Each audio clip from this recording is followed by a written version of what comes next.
Alright, hi, I'm going to share with you how I adapted this toy for the assignment. The toy that I chose to adapt was the game Bug-opoly, but it's much like Monopoly but played with insects, and it's kind of an insect theme throughout the whole game.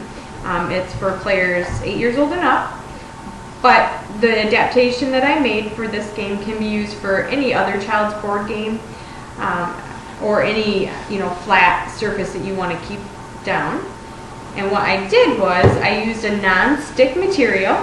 This is just actually a drawer liner that I had. It cost about $8 for a roll, probably less, and it comes with a peel-off backing, and then you just stick it to where you want it to be.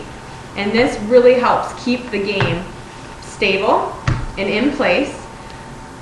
The population that I chose to adapt this game for was children with spasticity problems, possibly with cerebral palsy. Autism was mentioned when I researched this a little online, or pretty much anyone with limited dexterity.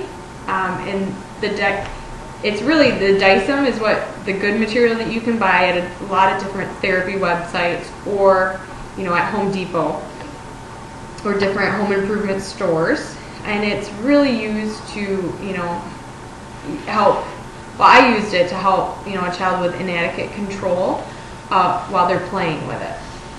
Another thing that I adapted for this game as part of it was I took the game piece. I know I'm kind of far away, but I took the game piece and I put it right in the middle of this loop of the non-stick material.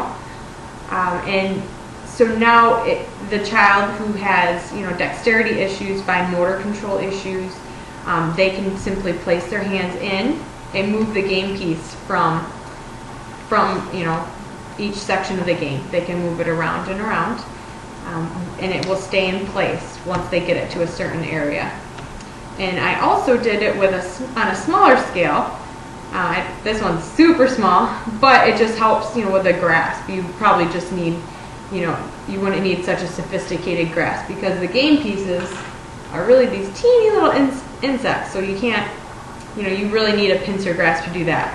So with these, you just have to slip it on your fingers and move it around, or take a less sophisticated grasp and pick it up and move it that way. Okay, and like I said, dycem is a little bit more expensive. It's a little bit thicker material, and that is used for a whole long list of ways to stabilize materials. It's used a lot with stabilizing plates.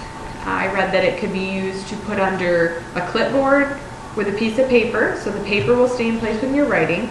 That could be for a student that has lost function in one of their arms, but it still has the use of their writing arm.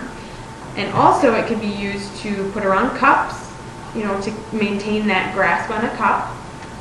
It can also be used with many different games, build up handles, make it so they can maintain contact and grasp on an object while playing.